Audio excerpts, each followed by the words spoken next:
iba. Di sige padaot kay di na ikalambo. Maghilom na lang unta kung way maayo ikatampo. Pag sige na lang paghilabot, di ka balo manikamot. Unsaon na to pag uswag kung magsige na lang tapandaot. Hila pa yung ikalipay, sa uban nga ikasakit. Himbis na dapat budayig, gibiras ubos o misalig. Padayon sige abante, bisan sila nakaminos. Ayaw ipaangka na tikang, sige abante halalahos. Wanay dagang pasandayag, ang maigo mga salsag. Di tamad doon nagkaba, bisa pagkisay mo balbag. Sige padayon lang, sige pandahon. Tanahon talang mo kisay mga alawat.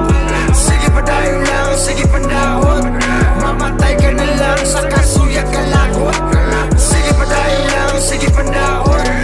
Tanahon talang mo kisay mga alawat. Sige padayon lang, sige pandahon.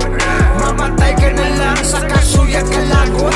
Mauni, nakapatid, sa dako nga kahibulungan. Ang nihamag, kay nangadamag sa gamay. Kahibaluan, mipila na lang dira. Hangatuang na matikdan, maalamon nga misusi o bisalig nga unungan. Ang uban kay nanugilon, ni dirik tagpanghukom. Dili daw makalahos, kay gamay bangag sa dago. Mura magmakagagaho mo'y automatic na. Ug may plano nga muhando, sigurado matika. Sa pirmero mayo pa, musuporta gos likod. Hinig dayong talikod, mandunggap pa talikod. Maayo kay gatubangan, murag dili makatumpag sa tinapok yung pandaot. Kaya na ko nang masulbad, bati pagkasulata, kumo na mga pyesa. Di na daw makaabante, kay bati daw ang tunada. Gabi na ng sakita, way makaalibyo. Ana ingrato kayong dako mo nang maglisod yun og saka. Hayaw patakag salig